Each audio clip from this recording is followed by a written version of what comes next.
Today's movie is one of the most underrated, goopy, slimy, and disgusting movies you've never seen, and I love it, so let's talk about it. Welcome back. I have to admit, this is actually my second time recording this episode.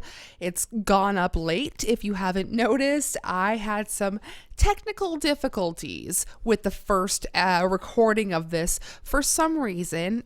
That's how it all sounded. That's how the first episode sounded. The first recording of this. So I am very happy and thankful that my husband, for lack of a better word, is my built-in IT guy. Anyways, this week we are talking about probably one of the craziest films on this list. It is definitely gross. It's full bodily fluid warning.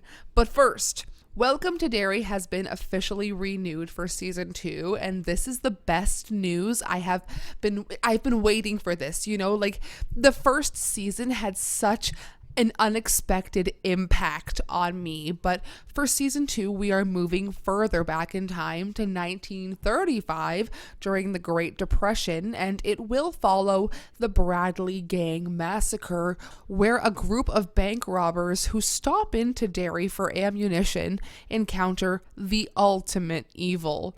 And you know who that is. So we can expect more news for that to come later on in the year. We definitely have Baby Bill Skarsgård back as Big P, and Andy and Barbara Muschietti will remain executive producers. I'm so excited. I am a few chapters into the audiobook. I'm really hoping to finish it before season 2 comes out.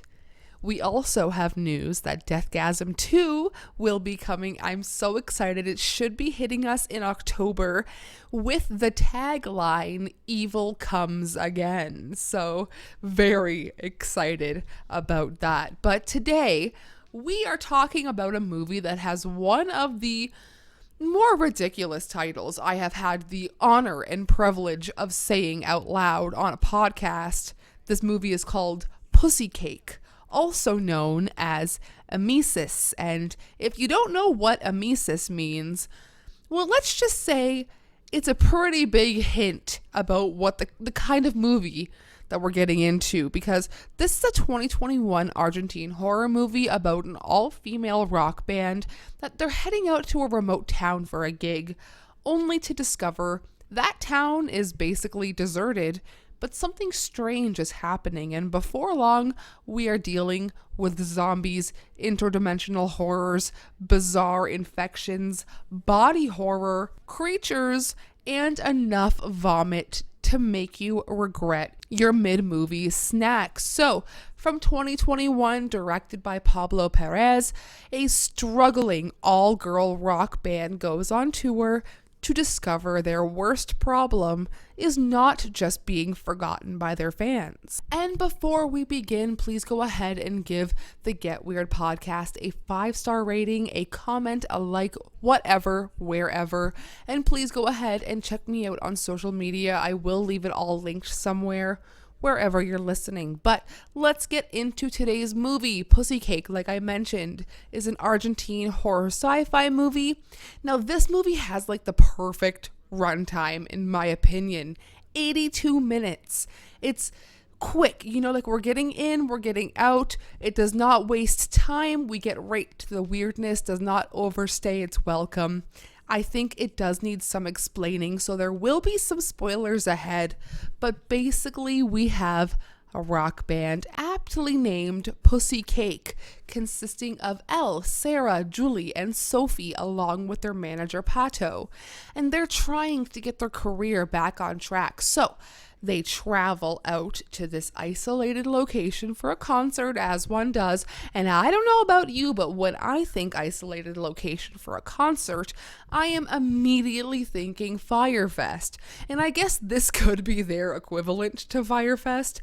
But when the girls arrive, there's no one there. Just like Firefest, you're not getting your cheese sandwiches, girl. But this is generally not a good sign in a horror movie. But before we dive any deeper, let's talk about the title for a second, because I kind of love that it's called PussyCake. It sounds like it could be some sort of ridiculous sex comedy mixed with Pussy Riot, the band. But instead of any of that, it's just a splatter movie. And we have the alternate title, which is Emesis, which I mentioned, and that means vomiting. And once you watch the movie, you realize that's not just subtle foreshadowing, because there is a lot of puke in this movie. And it's not normal vomiting. I am big. Like, I have a huge fear of vomit, severe emetophobia here, but I've gotten pretty good at discerning when it's fake and exaggerated. And this is one of those movies that I can definitely do that with. Like, we're talking weird projectile, supernatural looking bodily fluids. It's more like trying to give this movie a disgusting aesthetic. But it's one of those things where when you get halfway through the movie, you realize, oh, that's why the alternate title is Emesis. Now, I actually really liked the idea of making the protagonists a band. It gives the movie a slightly different feeling from the typical random group of people being dropped in a situation and having to survive together trope. They're musicians, and they're trying to get somewhere to play a show, to make a couple of dollars and keep their careers alive. But suddenly it becomes each other they have to keep alive. And one of my favorite setups is actually the abandoned town. There's just something creepy about arriving somewhere and realizing everybody's gone. Because you see an empty building, you see the empty streets, you start asking questions. Where did everybody go? Why did they leave? Did they leave willingly? What happened here? And once we have this setup and meet the girls, the movie takes a hard turn into, okay, let's make this as disgusting as humanly possible. Because the movie starts revealing that it's not just some ordinary disappearance. There's experiments, there's strange creatures, there are zombies, there's interdimensional weirdness, and eventually you realize something has gone very wrong with the fabric of reality itself. And this is where the movie just gets so good, because there's a whole sci-fi component involving a scientist, experimentation, gateways into another dimension. And I will be completely honest, like, if you're looking for something super detailed with an airtight explanation of its mythology, this is not it.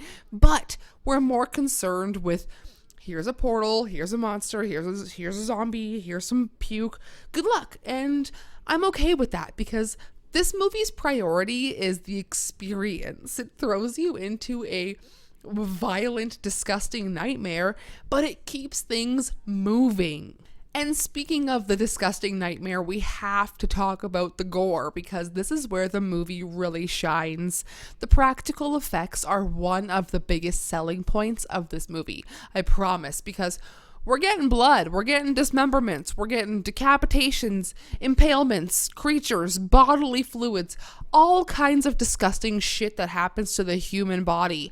And the movie really embraces the old school splatter mentality. It's the kind of movies where the filmmakers aren't afraid to let you see the effects. Instead of cutting away from something disgusting, the camera hangs around for you to actually take a look at what's going on. And I appreciate it, because if you're gonna make a splatter movie, I want you to commit, girl. Don't tease me with that gore. Give me the gore. The effects work was handled by a number of artists, including Pyromania FX, and you can really tell that a lot of love went into the practical effects. There's just something about practical gore that hits differently. Even when you can tell something is fake, there's still a quality that, you know, these actors are actually wearing the prosthetics, they're experiencing these effects, so you know there's an element of the actor feeling what you want them to feel, and it becomes a little more believable. And I think it's so great, because this really does draw from older splatter or exploitation films like Evil Dead, Demons, Braindead even, with a little 28 Days Later in the mix. It's just all kinds of old school gore and creature features mixed together in this amalgamation of interdimensional zombie weirdness. It's a disgusting horror smoothie, if you will, but a horror smoothie nonetheless. Its worldwide distribution rights were eventually picked up by Raven Banner, and let me tell you, Raven Banner is one of my favorite production distributors. They just put out Cyst. We just watched that today, and let me tell you, it was so gross, and there will be a movie review coming for that one. But you should currently be able to stream this one on Screambox. And if somehow you missed this when it came out, now you know it exists. You're welcome, or I'm sorry, depending on how you feel about vomiting. But I promise, you can tell it's not real. I promise. It's clearly made by people who just have a genuine love for horror, and you can't ask for more than that. And that is ultimately where I land with PussyCake. It's not going to be for everybody, but it is for the weirdos. And I think that's why I had such a great time with it. And shout out to whoever runs the PussyCake account, because they follow my Instagram. So cool. I love seeing you guys all the time.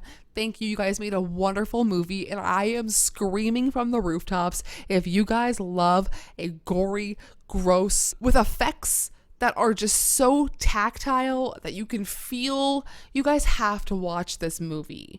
And that's going to be it for today's episode. I hope I put something new on your radar. If you enjoyed this episode, please go ahead and do all the fun things. And in saying all of that, thank you so much for being here for Thank you so much for being here for another week. Thank you so much for listening. Stay strange, stay spooky, and until next time, don't forget your barf bags. Sayonara, suckers.